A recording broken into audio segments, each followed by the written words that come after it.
Bismillahirrahmanirrahim. Alhamdulillahi Rabbil Alameen. Salatu wassalam Sayyidina Muhammadan abduhu wa rasuluh. Sisters and brothers, Assalamu alaikum wa rahmatullahi wa barakatuhu. We've come to a regional report session, alhamdulillah. I think, first of all, there was a few things missing that we did not pass down to you. We apologize to that. I think it's important for us to understand the reason this report has been requested, what information we wanted from you, brothers and sisters, and also what would be the outcome of this report. Why did we collect that report? What would be the follow-up? We just don't want just for you to come and report and go back and forget about it. There need to be something, some sort of a follow-up.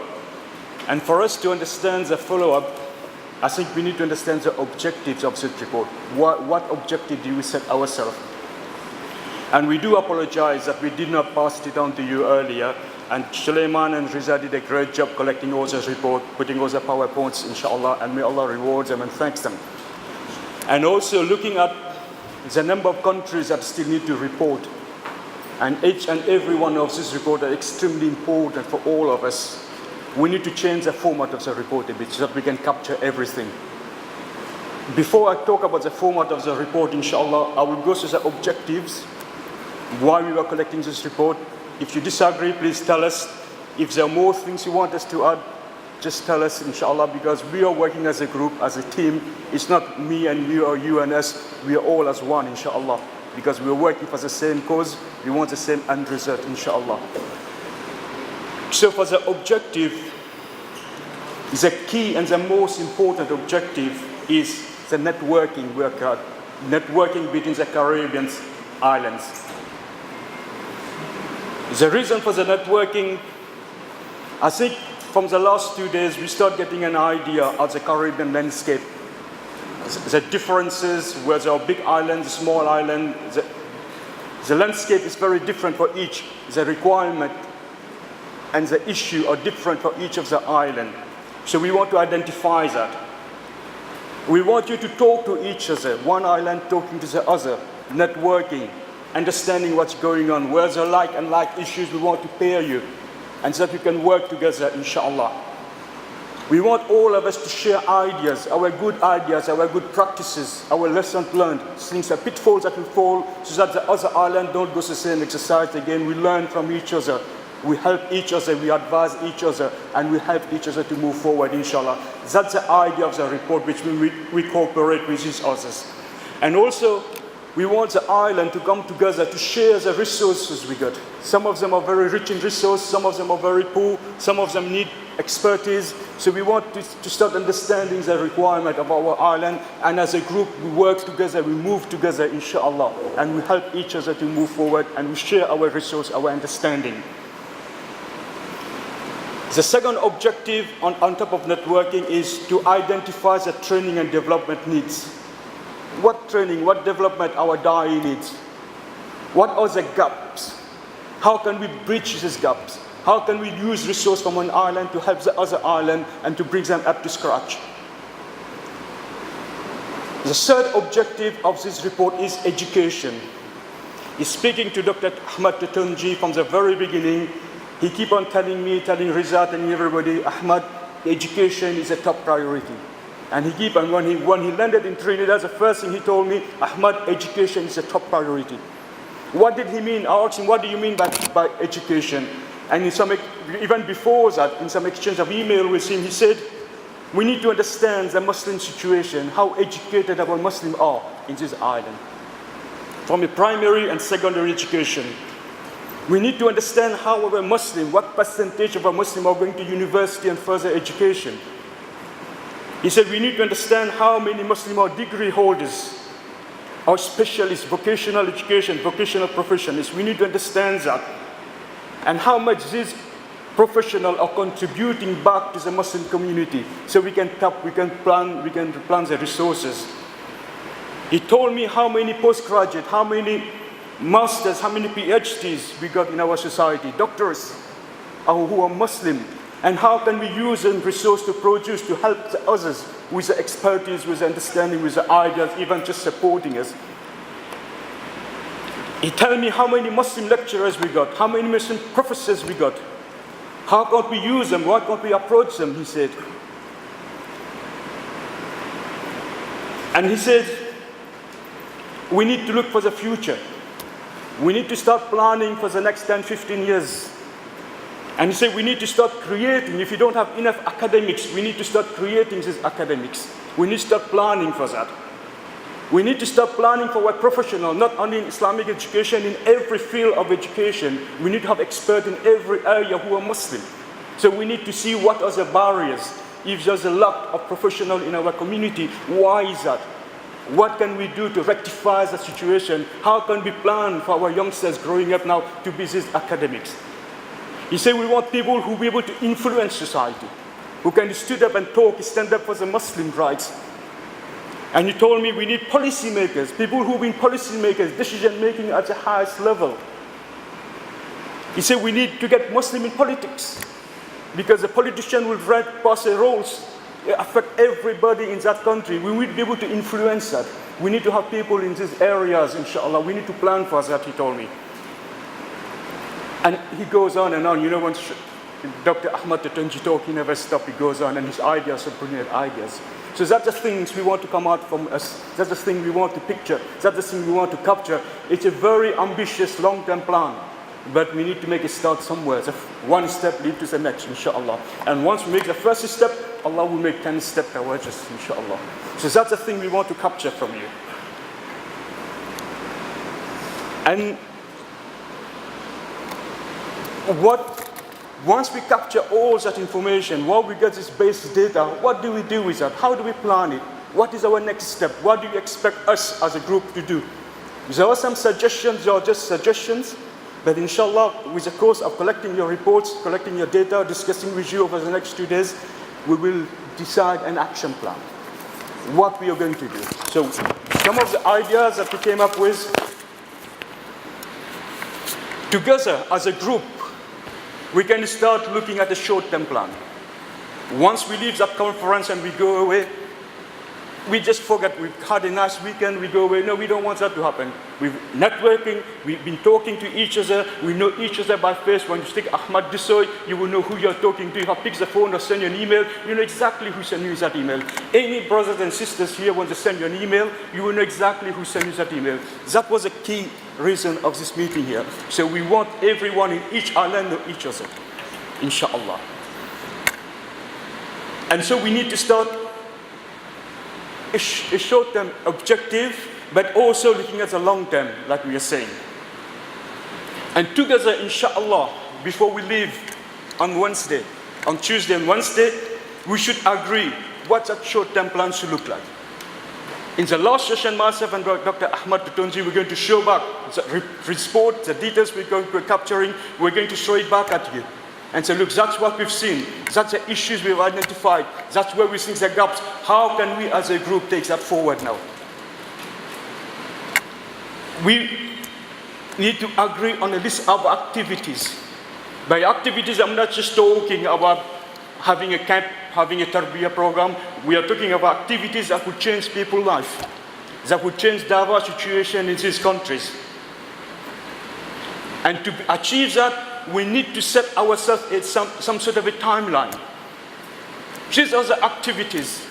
How long do we think we need to do to get that completed? Let's build a plan with a timeline. And in addition to that, we need to set ourselves targets. In 6 months' time, that's where I want to be. That's my milestone. And if you don't reach that milestone in 6 months' time, what has gone wrong? How can we rectify it? Where are the problems? Where are the issues? How come this country is here and the other one is so behind? How can we help that country to come along with us? So that cooperation, that networking, that getting together is extremely important. That's why we are here for this weekend. We need to be able to set among ourselves a reporting mechanism. We need to know what's the progress we're making on a monthly. We don't know yet. We need to set a reporting mechanism. And we need to set a mechanism to evaluate our work, to understand our work, and see where we are, and if things are lacking, what's the problem. And which means there will be lots of expectation from you, inshallah, brothers and sisters. There will be lots of things we want you to come back with, and many of the questions we've got, maybe you don't have the answers now, but I would wish you go back, inshallah, make the research, do the work, and come back to us with the details, inshallah. So what will be the structure? Like I've said, we got lots of information to capture. We got a list of issues we want to discuss. And looking at the number of, Suleiman just passed me the list, looking at the number of countries, we won't have time to go everyone. So the suggestion is, we want you to summarize your report. Maybe in 5-10 minutes, summarize your report. And then we will look at the point on the objective. We will ask questions. Anybody's free to ask questions, and then we'll capture. If you got that information, we will capture it. If not, we'll give you an action to go and come back to us in about 2 or 3 weeks' time by email or by telephone, and then we'll get this information, build that sort of database that we will need, inshallah. So, has anybody got any objection, any question, anything they want to ask before we move on to the report? On the structure, the objective, the outcome, and where we want to be. Are we happy with that? Do you have any objection to it? And do we all take a commitment? We agree that we're going to take it forward now, inshallah. And Allah, if we make the first step, Allah will help us all the way. But if we sit down and do nothing, then nothing will happen, inshallah. So, without further to go, I think the next.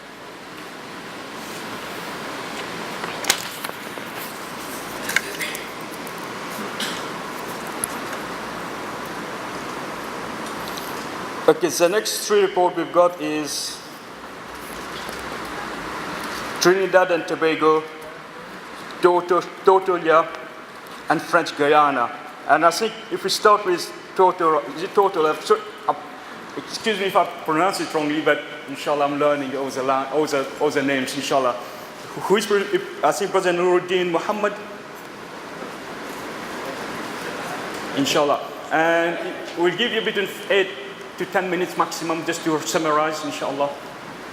No matter how much, but no more than 8-10 minutes, inshallah. Okay, jazakallah khair. Assalamu alaikum wa rahmatullahi wa barakatuh.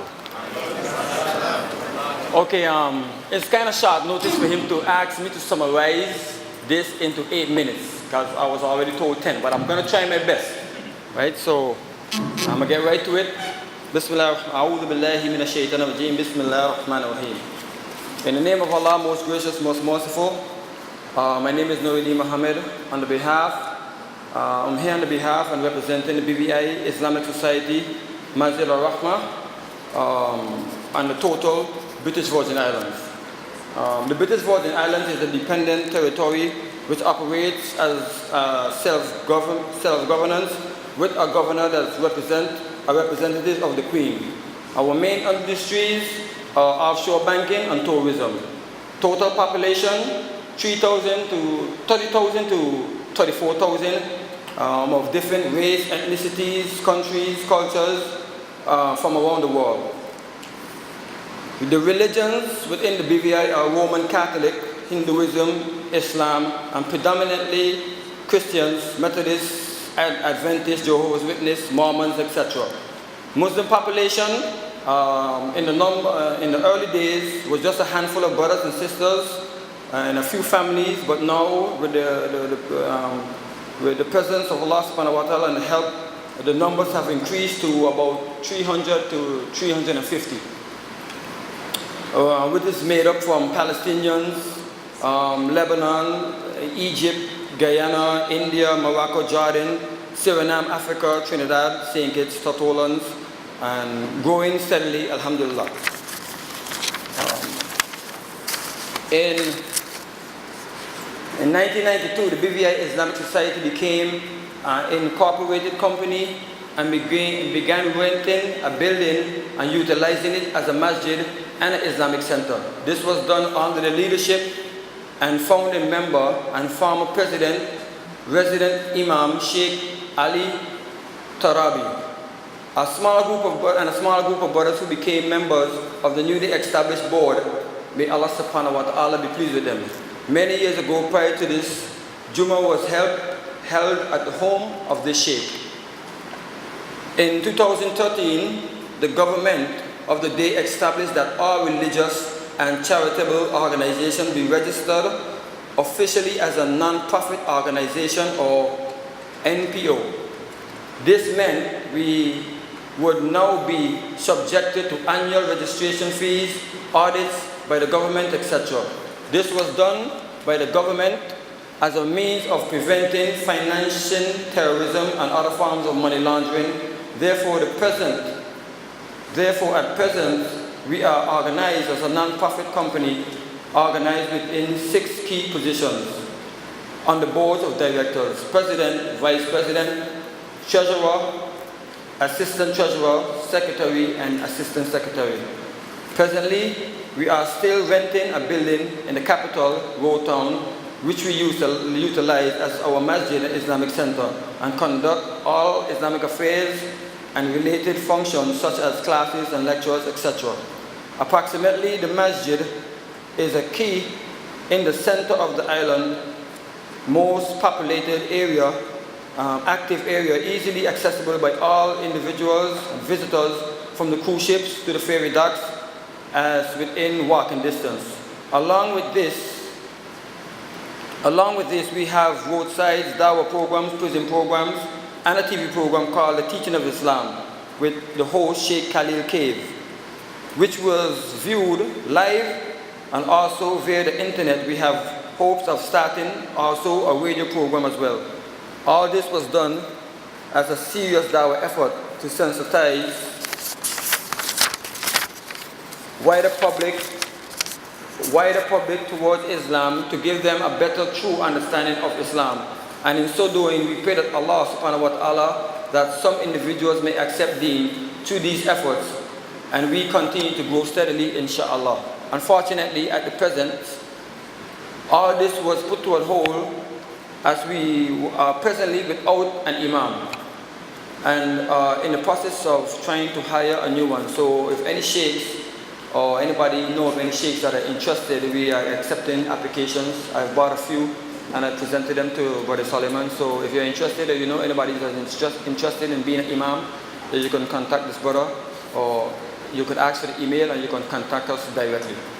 And the BVI Islamic Society has now entered into an agreement to purchase land in the capital Road Town, Tortola BVI, where the plan to establish a new location for the BVI Islamic Society, Masjid Ar-Rahmah, which will include the prayer and wudu areas, both male and female, a deli and a daycare area, creating employment opportunities for sisters and brothers within an operative environment, while ensuring that children have the core values teaching of Islam instilled in them at early age.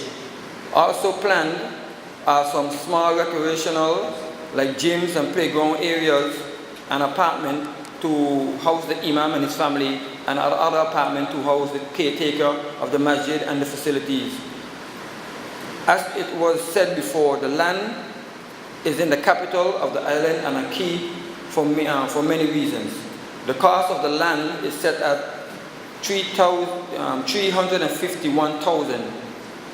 Through the efforts of fundraising and soliciting charitable donations, both locally and abroad, we have reached a total of $300,000. May Allah subhanahu wa ta'ala reward all who donated towards this worthy cause, both in this life and the hereafter. Amen. But as we see and know that we are still short about 51,000, and the deadline is approaching fast, so it is this regard that we, the Muslims of the Islamic Society of the British Virgin Islands, implore you, our fellow brothers and sisters in Islam, if you can, we will welcome any and all assistance in making this a reality. For the sake and the pleasure of Allah subhanahu wa ta'ala, Jazakallah khairan. Assalamu alaikum wa rahmatullahi wa barakatuh. I think I covered 8 minutes, right? Good. Alhamdulillah. This is the area where the land is supposed to be purchased. The pictures that he showed you before is the present masjid, but this is the area that we want to purchase. It's a very nice piece of land, and we're looking for all assistance and any help that we can get, inshallah. Jazakallah khairan. Assalamu alaikum wa rahmatullah. You got some questions? We've got loads of questions. Okay, good. Now, it's a 10 minutes to your presentation, maybe 10 minutes just to check. Okay, good. And we want the process to listen and anybody who can come in to get it. Okay. Which means, in total, there's only 1% population is Muslim. 1%. Say again? It's only 1%. 1%. What? There's 30,000. Yeah. We only have 300 Muslims. No. Yeah, and that's 1%. Okay. He's saying that there's a population of 300 Muslims, and we have accumulated 300,000. That's only 1%. That's what he's saying. So you've got 1% Muslim, and what sort of ages, what sort of... Tell us a bit about that community. Okay, the community is mostly people of the Arab descent, Palestinians, Lebanese, Jordanese, Indians, Guyanese, Trinidadians, and a very few locals. Yeah, and how was it? Was it doing all right? Is there a problem? Yeah, well, in terms of doing all right, like I said, we are without the imam right now. You know, being without spiritual leadership, then we're not doing too all right. Right? A lot of donations are coming from outside because the businesses, they're in doubt as to if their money is totally halal or it's haram, because a lot of the businesses are involved in riba in terms of setting up their businesses. So they don't necessarily want to take money from their businesses to donate to the whole project. So it's an iffy kind of situation. We are donating, most of the money that we have is from outside, not within. Right? That's the situation. It's an ugly situation, but that is the situation. Now, I have a limited amount of time. I could tell you the whole gist of the story, and it will get probably real ugly, but I don't know if we have time to get into that. Right? That's going to take me about 20 minutes. Right, okay, so... What is the setup? Young, old, what are the... Okay, so yeah, we have... They say they can't hear you. So I'm answering your question, but not theirs. So you need a mic also. If you're going to ask me questions, they need to hear you also. Right, so... we have... It's like 3 generations right now. The older brothers, my generation, and then my children, or the other Muslim children. The middle generation, in Totola we refer to them as the last generation. They don't necessarily come to the masjid. This Ramadan is the first Ramadan I've seen the younger Muslims than me, the Muslims like from the teenagers into the early 20s, not fasting, not coming to pray Tarawih, not coming to pray period, not even coming to Jummah. And they're very public about it. They're not hiding. They're in the public in Ramadan, eating, smoking, doing a bunch of nonsense. And this is the reality. I'm not going to hide it because you're asking me these questions. So I have to give you the good, the bad, and the ugly right now. Right? What do you think is the reason for that? The reason for that is lack of iman. And our sheikh said it pretty well the other day. We don't have an imam problem. We have some of the best imams came through to the BVI. We have an iman problem. Right? So that's the reality. The reality is that there's a lack of knowledge and there's a lack of concern in terms of deen. How do you think we can rectify that? By being more connected. I mean, by connected not to just social media, but actually coming to the Virgin Islands and seeing the situation and keeping dawah programs. Like the president is now looking into starting a dawah week, because we invited a sheikh from Guyana, and he was there with us for half of Ramadan, and he advised us that we should start an awareness week where we could invite speakers, because there's a lack of this. So I think one of the ways to rectify that will be to invite people from outside to come and speak to us. Okay, we've got loads of questions more for you, and we need to really drill down into the issues, drill down what, like, just an example, if there's people who are practicing, we want to have Islamic Awareness Week, we can get help from the brothers here. Yes. Yeah. Yeah. Sorry, brother. Inshallah. So what? An apology. I'm very quiet as well. An apology if you can't hear. And the setup of the place is a bit different. My apology if you can't hear me. And probably I'll get a mic, sit down and get a mic and talk in that. So there's loads and loads. Even there's 300 brothers and sisters in your country. There's still loads of problems. Yes. Muslims are not practicing. Yes. So education will be probably minimal as far as Islamic and general education. And that sort of thing we need to identify. Yeah. That sort of thing we think we brothers and sisters around here should be able to help. Okay. And they should advise and plan something. And it's not something we can do overnight, but something that can be planned gradually. No. Brings them onto youth camp, get them interested, So there's loads and loads of things that can be done to help the situation in that country. Yeah, unless we plan it, unless we start looking forward, nothing would happen. Yeah. If not, the status will stay as it is. Yeah. And that's the reason of this meeting. No. And we just don't want to listen about the good things they're doing. Yeah. We want to know about the bad things that's happening. And that's where the problem is. Yes. I want to mention one more thing before I go. In the last 2 years, we have also had a split where some Muslims were not pleased with the situation, and they left and they started a next masjid on the eastern end of the island. And that itself is a very bad thing, a very dangerous ground, you know. So that's the next issue also. And that community also is the one responsible for the sheikh that came in this Ramadan. Yeah. But they shared him with the community downtown. They didn't allow him to stay on the east end. They allowed him to go and mix with the Muslims on a general note. So, yeah. I mean, just the issues, maybe, I don't know what much we can do, but inshallah, we probably have to catch up again. Inshallah. And we need to talk. No. And I think I would like it's good to have it in your group, because then this group will be listening, and there will be good ideas coming from a very honest, genuine brothers and sisters. Alhamdulillah. And that's what we want to share. Not only the good news, but the bad news as well. Yeah, inshallah. Jazakallah khair. Okay. You couldn't know, but it's based on them and their time. So it's not based on me. Okay, look. But personally, you can ask me the question. I've been talking about this issue from since I came. You're not hearing it, but I've been talking. You can ask all the other brothers. They're already here already. Okay. Yeah. The thing is, before anything is done, we need to do a fact-finding mission to discover what are some of the issues affecting Muslim behavior in Portugal. No. Once you determine the cause of the behavior, then you can know what to put in place. You just say, well, have Islamic Awareness Week. That may not be the solution. That may be far from the solution. So what you analyze first, collect your data, and then determine, okay, what are we going to do? We will do A, B, C, or D. We will give ourselves 6 months to determine we're going to be A, B, or C, right?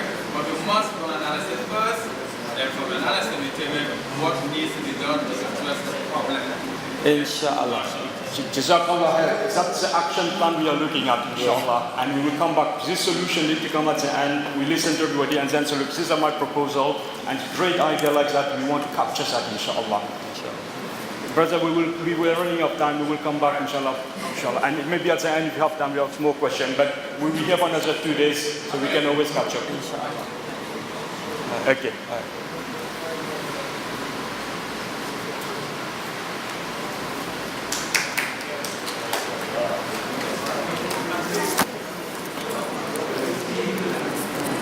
Brother Abu Bakr from French Guiana. Brother Abu Bakr. Alhamdulillah.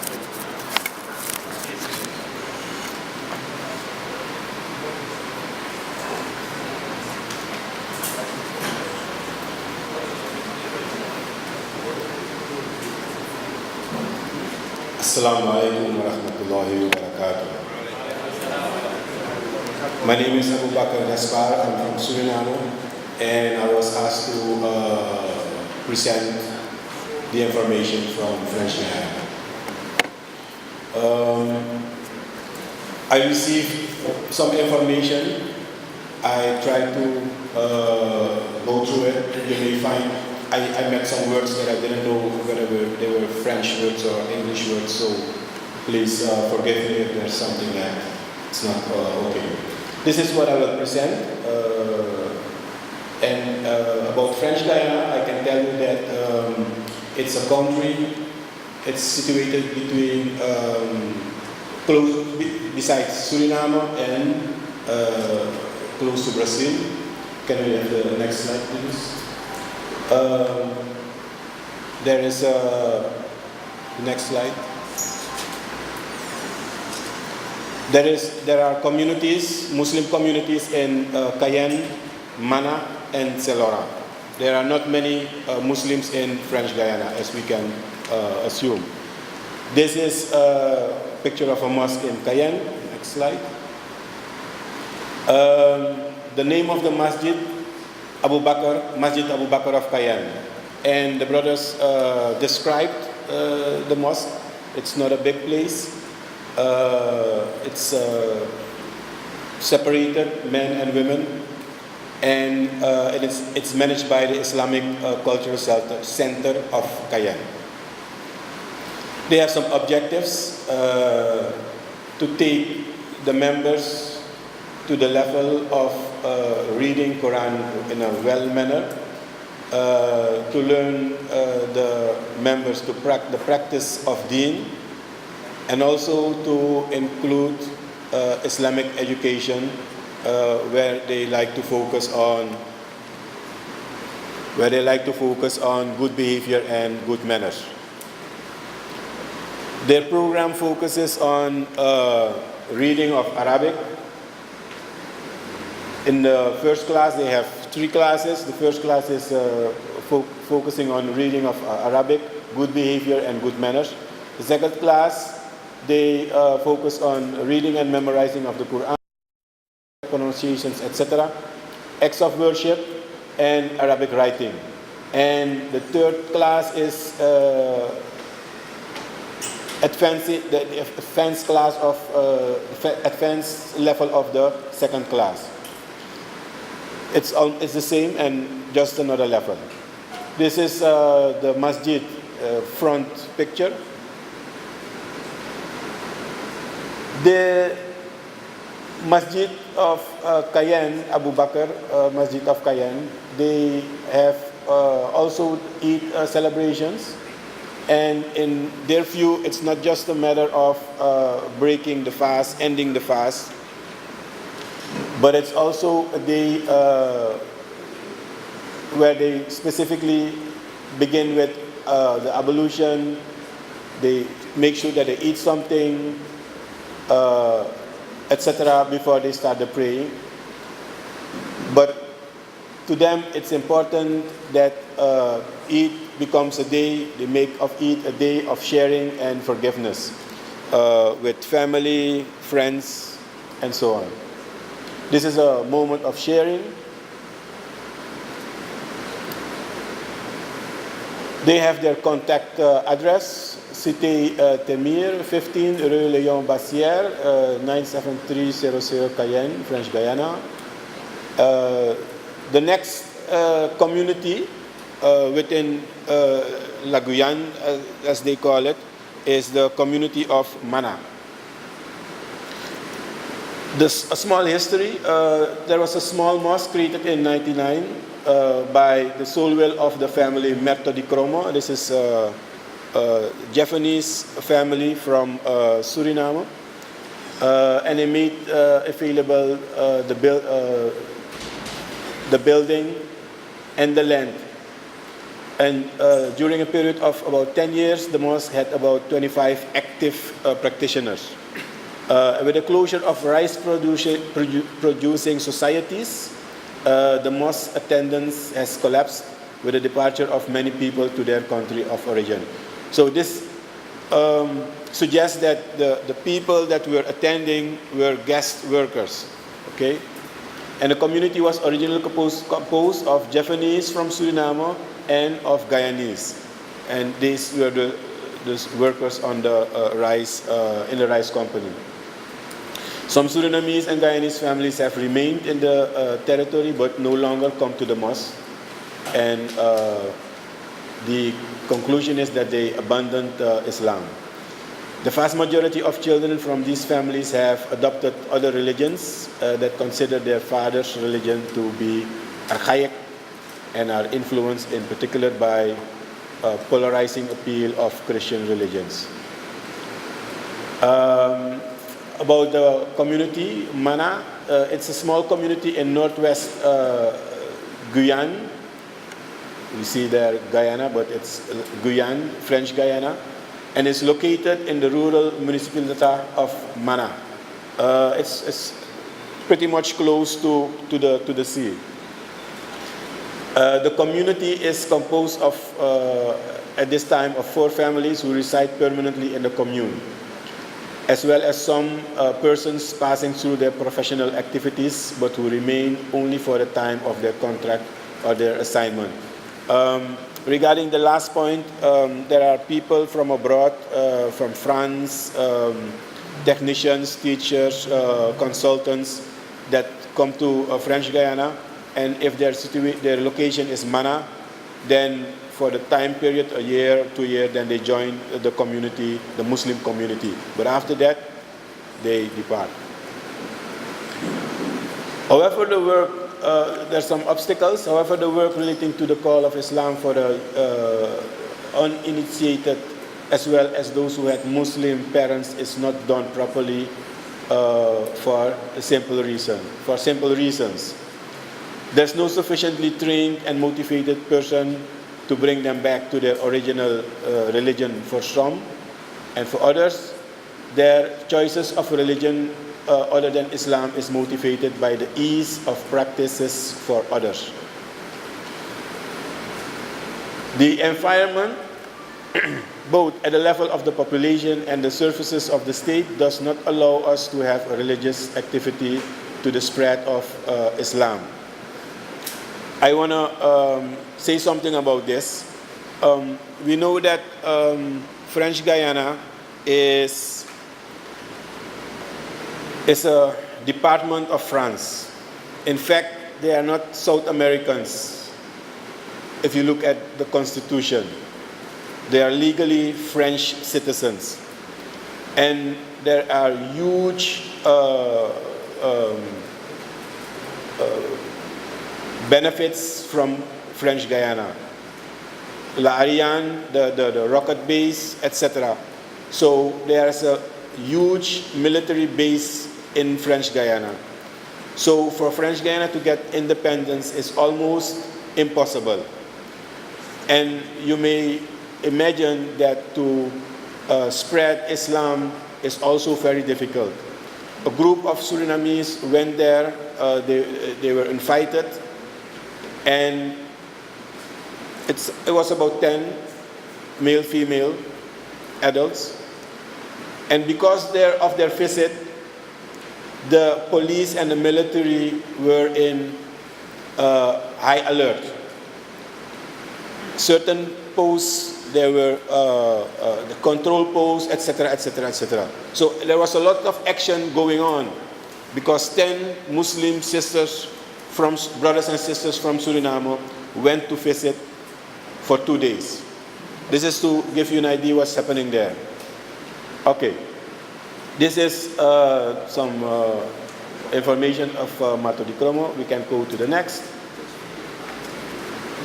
The first community I mentioned was Cayenne, and then if you come to the west, you reach Mana, and all at the border with Suriname, you have the community of Saint Laurent. And the Muslim community there is composed of about 100 people, and about 30 are really faithful in the sense that they attend mosque regularly. The community is organized. 2 minutes, inshallah. Just a second. The community is organized in association as required by the French Republic. I already explained this, what this means. Strict regulations. And they created in 2009 the Cultural Association of Muslims of Western Guyana, Western Guyana.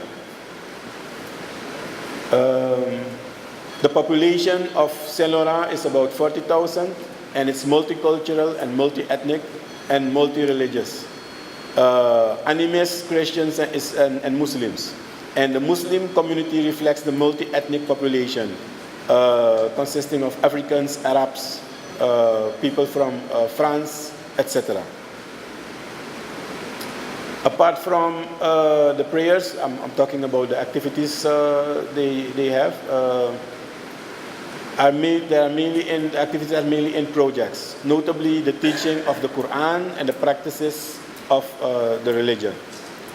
Despite a very difficult start in 2009 with only fewer than 10 people, the Muslim community of Saint-Laurent du Maroni is evolving well, but in number and consistency, both in numbers and in consistency, to reach today the number above.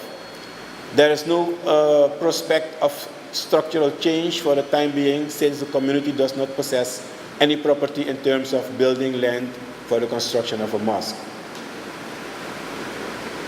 The goals: ensure the teaching of Islam to children and the faithful, know Islam in the commune and other communities, the dawah, federate the different Islamic associations into a single organization in a department with a branch in each city.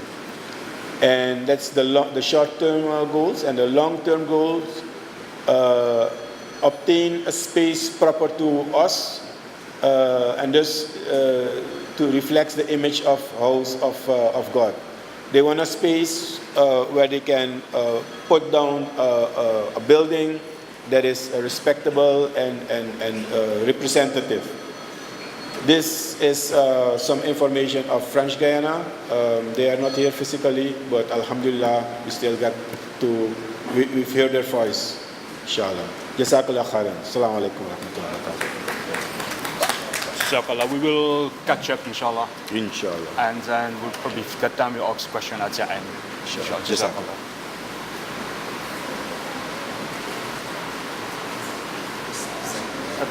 I think it's time now to look at the Trinidad and Tobago, Dr. Halima and Hafiz, inshallah. Well, sisters, assalamu alaikum wa rahmatullahi wa barakatuh once again. And you know, Trinidad, the Muslim history of Muslims in Trinidad date back to over 160 years and more. And therefore, we have a very dynamic and diverse history.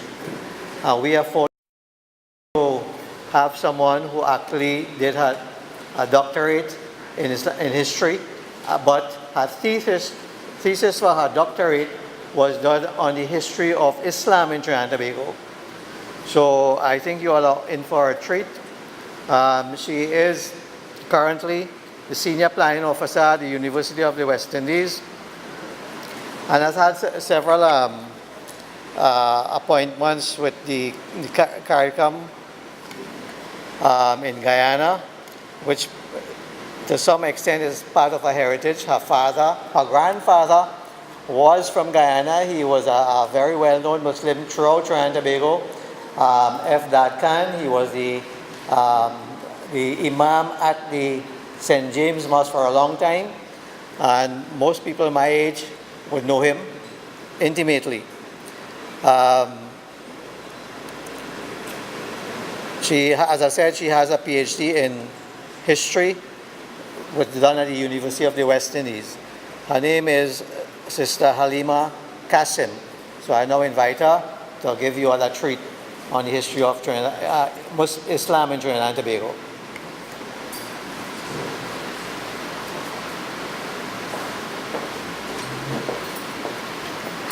Assalamu alaikum. Thank you for. Yeah. So, I would like to thank the presenters for inviting me to share my research and that of some of my colleagues who have written on Muslim history and Islamic history in the Caribbean. And I think one of the basic challenges we have faced in looking at the Muslim community is that it's also very diverse in Trinidad as well as in Suriname and Guyana in particular, but there is no cohesive or comprehensive research program that looks at Muslims in the Caribbean. So we have drawn a lot from the different sources. A lot of the work has been done and that mention Muslims focus on the Indian community rather than the discrete Muslim community. The global Muslim population was 1.8 billion in 2015, or just under 24% of the total global population, according to Pew Research Center. And it is expected that by 2060, Muslims will account for 3 billion, or 31% of the total population. This ummah produces a sense of collectiveness developed through socialization, shared common Islamic principles and identity. Yet still the ummah reflects the internal diversity and fragmentation. Sunnis, the 4 different schools of thought, as well as movements like the Wahhabis or the Deobandis, the Ahmadiyyas, and also, of course, the Shiites. This, of course, will shape institutional building, social relations, and network. It would also determine the extent to which there is integration within the wider society, as well as social cohesion within the Muslim community. This paper, or this discussion, looks more at the historical aspect of Muslims in Trinidad and the development of that community.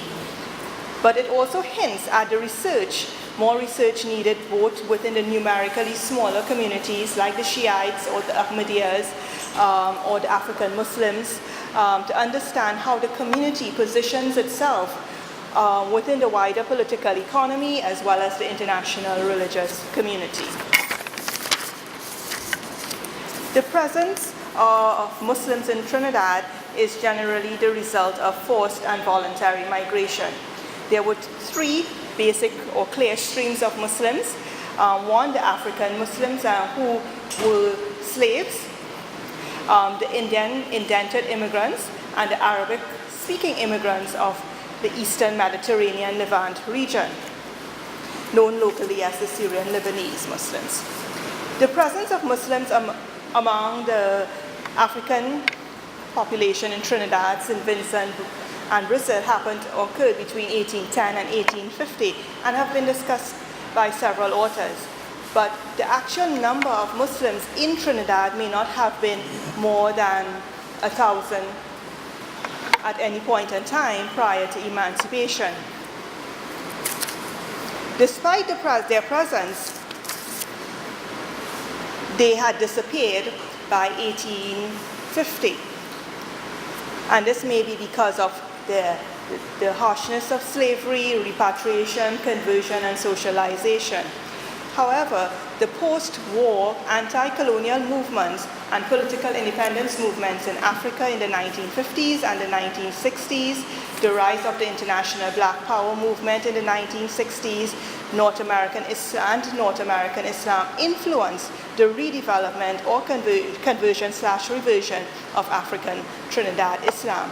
It also shaped their ideology about social reform and created a critique for political and economic oppression, thereby challenging the structural inequalities that were in contradiction to Islamic egalitarianism. The next numerically small community were those from the Eastern Mediterranean Levant region, who came to Trinidad in the late 19th century, between 1860 to 1940. There were predominantly Christians, but a few were Muslims. What we do not know is what happened to that small group of Muslims. We don't know whether they were assimilated into the Indian community, or they converted, or they were repatriated themselves. The largest Muslim immigrants were from India, the Indian subcontinent, who arrived between 1845 and 1917. This produced about 147,000 plus immigrants who worked on the plantations, coconut or rubber plantations. It is estimated that approximately 12 to 15% of the indented immigrants who came to Trinidad were Muslims. The majority, of course, were Hindus, and it meant now that the Muslims who arrived had to negotiate their presence on the estates as well as the villages that would later develop.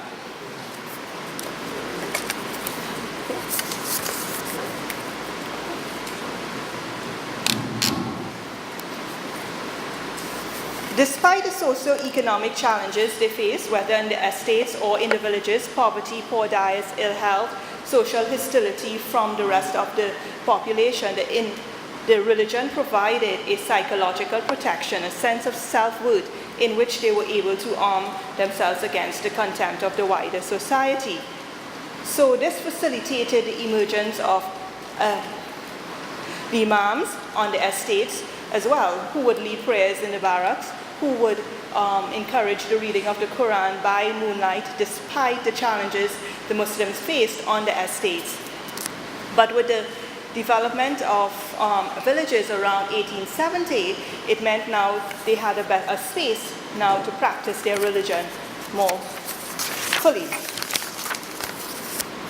So if we were to look at that period, post-indenture period, sorry, not the post-indenture period, but so much as the 1870 period where the villages were established, we can see that there was the building of the mosque.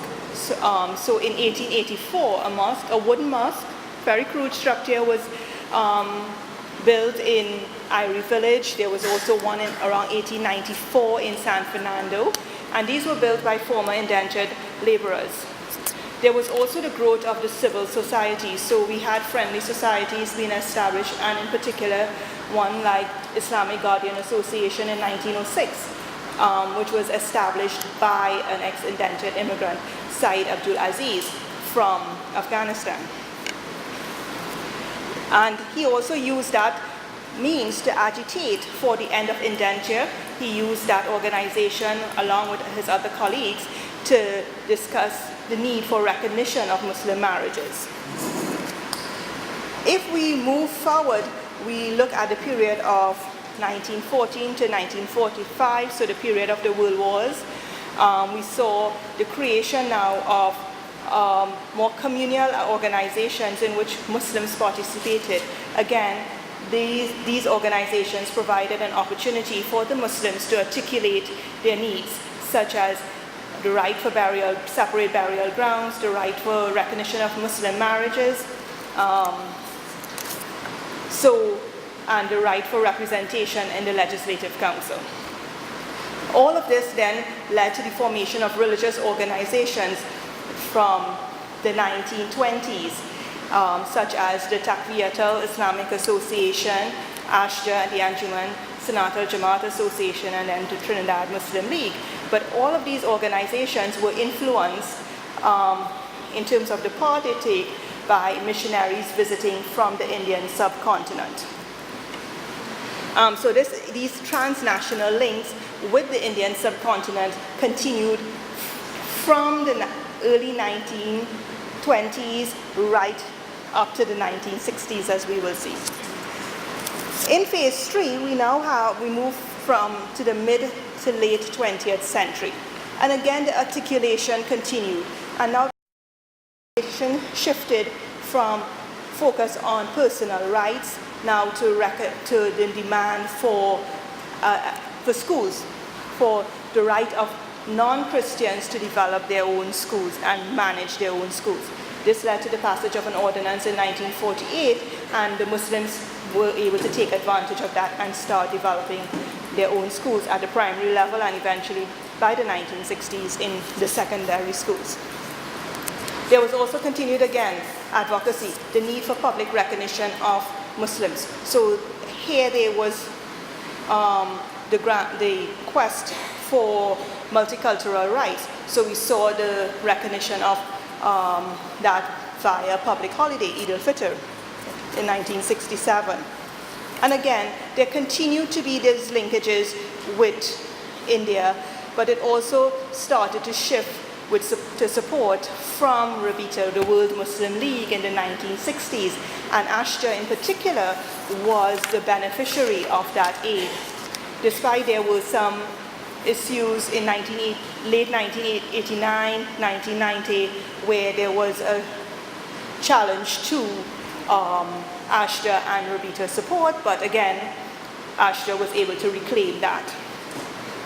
One of the interesting things is that we talk about regional unity in the 1950s and 60s in the Muslim community. So we saw migrations between Guyana and Trinidad and vice versa. We saw, because again, both Trinidad and Guyana were part of the Commonwealth, and we saw movements from parts of Africa, British Africa, to the Caribbean. And this may have been particularly aided by the fact that there was the Imperial College of Tropical Agriculture here. So Malaysia, for instance, also Zanzibar, Tanzania was now also sending students here. So there was those intercolonial links. By the 1970s, we start seeing, or late 60s, we start seeing the growing Arabization of the Muslim communities in Guyana, Trinidad, and that may have also been influenced by the petrodollars in the 70s from Saudi Arabia. So we saw a lot of investment from Rabita into the Ashram-led Muslim community here. We also saw the movement of youths studying in the Middle East, as opposed to Pakistan and India in the earlier on.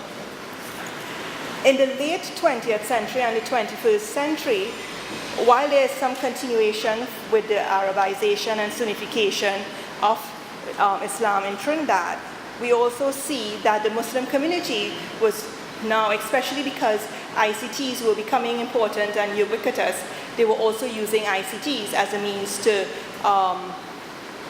develop dawah, develop their own consciousness within the Muslim community and the wider society. So we saw that there was the establishment of the Islamic Broadcasting Network, and more recently the Islamic Network. Masjids and various organizations and youth groups started using the social media as a means to communicate with their members.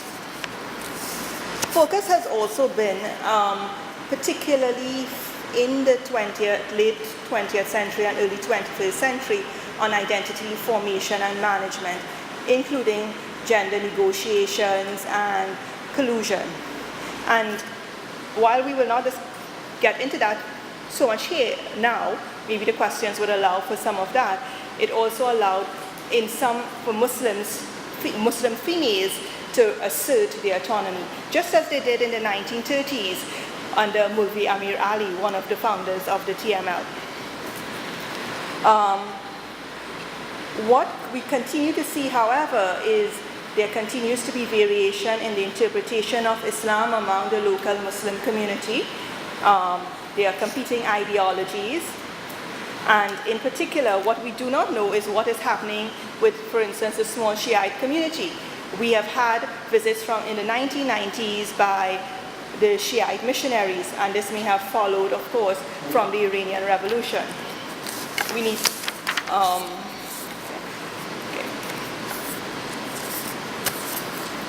Right. So today, in terms of concluding, the Muslims constitute about 5% of the total Trinidad population, according to the Population and Housing Census in 2011.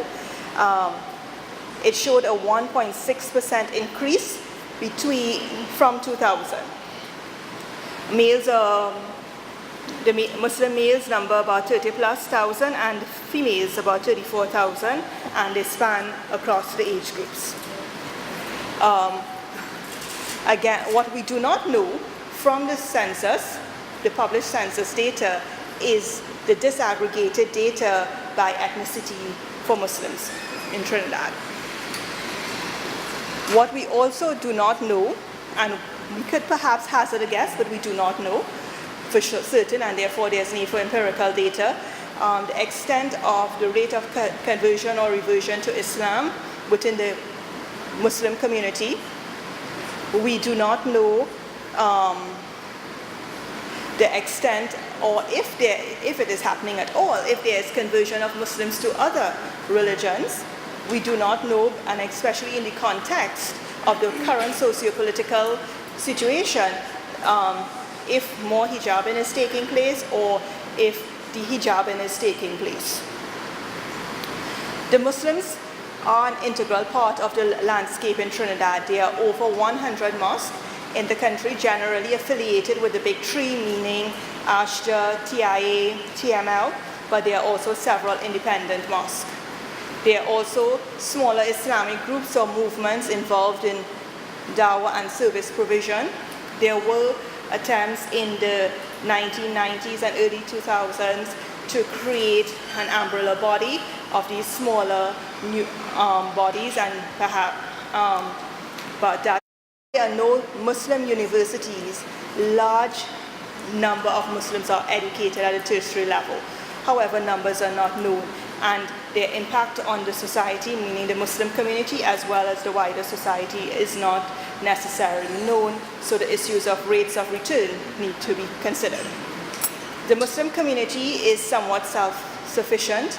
There are Muslim-owned and operated supermarkets, pharmacies, micro and small and medium enterprises selling clothing, household items, etc. that can support the community being somewhat detached and operate as an interdependent social economic entity.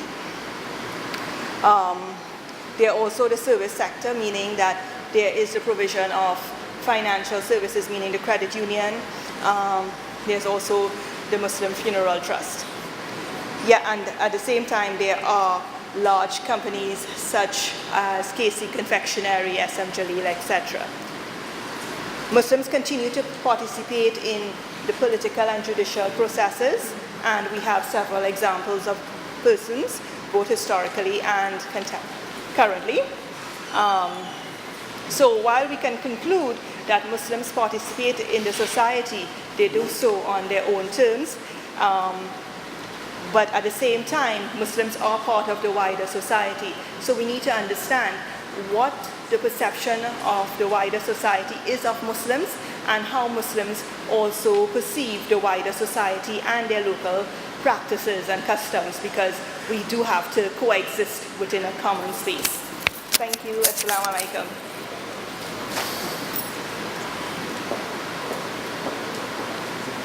Thank you, Sister Halima. And I just want to add a few things that from a political standpoint, we have had ministers and the president who are Muslims also. Government scholarships, usually we have, the government gives scholarships. They have been given in past years about 400 scholarships, and every year we give awards to those scholarship winners, and about 10% of those scholarships goes to Muslims. Notwithstanding, we probably about 5 to 7% of the population.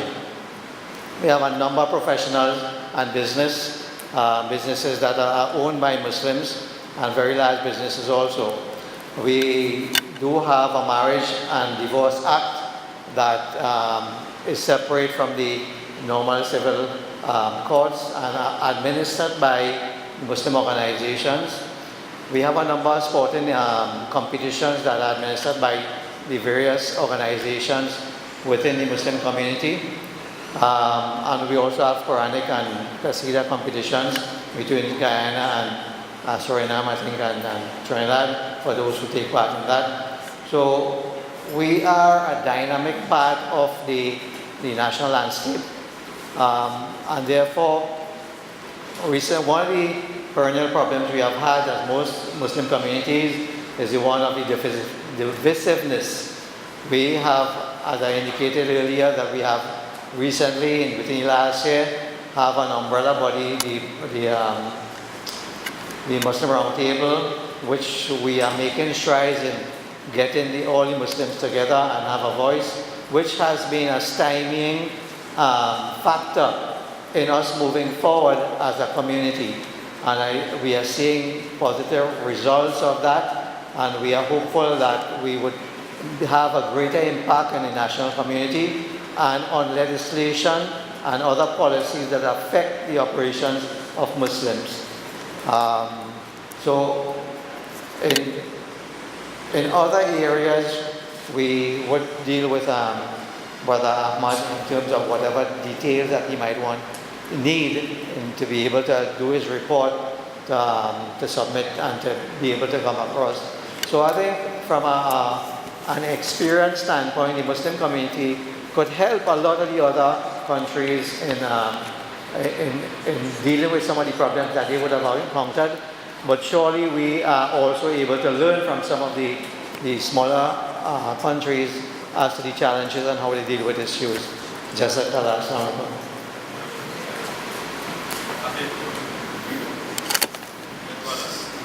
Thank you very much, Mr. Halima and Brother Hafiz. I think in the introduction talk, there's so much information we need to collect, and I think the best way to do that from now up till Wednesday, inshallah, I would try to talk with representative of each of the country one-to-one, try to get as much information, and then hopefully by the end of, well, maybe tomorrow afternoon, we will come up and put across. We will come and put across what we found and get agreement how we can move forward with that. And like you can see, it's a very difficult exercise, very difficult to get information, very difficult to get people to tune into the understanding, but inshallah we need to be patient. We will work together. We'll try to get as much information we can, and if we can't, like I said, people can take away some exercises, take away some tasks, and come back to us at a later stage. So I think most likely we will end this session here. Inshallah, it's nearly time for Maghrib as well. Like I said, I'll be talking to people individually, try to get information, and then see what we can take, how we can take that forward, inshallah. Yes, brother. Yeah, just please, sister, for the there's nothing I would like to Sorry, if I give you the microphone, it can't hear.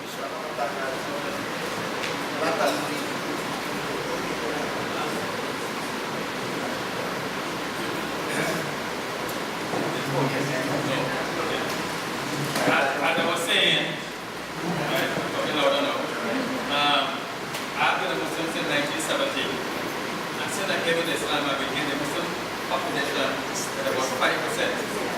And I witnessed thousands of people come to Islam.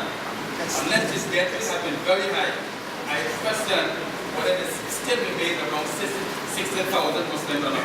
That has to be investigated. The Muslims need to do their own census and not depend on the government body to do census. They will keep the figures of Muslims down. Okay? That's one. Two, normally presentations about Muslim presence in Trinidad and Tobago, we tend to marginalize the Muslim of African descent presence in the region and in Trinidad. So we just gloss over, and I don't think that perhaps the access of material. This sister came down here, Dr. Silver Jews, and she wrote a book called African Muslims Enslaved in the Americas. And she was able to highlight in Trinidad and Tobago the Muslim presence here, what they achieved, what they did. And we went to visit Bard Street last year, year before, where there was a tribal Muslim community up to as much as 1845. Led by an imam called Imam Muhammad bin Bard, and that was a community established in East Grand River in Port of Spain. That's the thing we don't know about the African Muslims, and that research has gone into it, and that people tend to honor false information which is spread over and over and over again. So I think that since they need to go back, do some further research, and look at some of the material written by Sheikh Abdullah Al-Akbar, he's an expert on the thing, and also Dr. Kurd, and Dr. Ahmed Austin. We're going to get more valuable information about African Muslim presence here, so that we justice and balance in terms of the presentation of the Muslim contribution, Muslim of African descent, and Muslim of East African descent. Now, give the question of Islam began with the Indonesian. Just you want to? No, you want to? Oh, sorry. Hi. So, brother, we thank you for your advice, and we will ask the sister to do some more research and come up with the information as you directed. Okay, inshallah, we need to close it now, inshallah. And like I said, we will be talking to the individual group one-to-one, and we've set the objective. You understand where we want to go, how we want to get onto that road, and the data will need to help us to make this informed decision. And then from there, inshallah, as a group, we will make an action plan, how we want as a group to move forward, how we can help each other on that journey. So I'm going to close it from now, inshallah. Like I said, there will be more reports for tomorrow, but we will try to talk to the individual group as we go along, inshallah. Assalamu alaikum wa rahmatullahi wa barakatuh.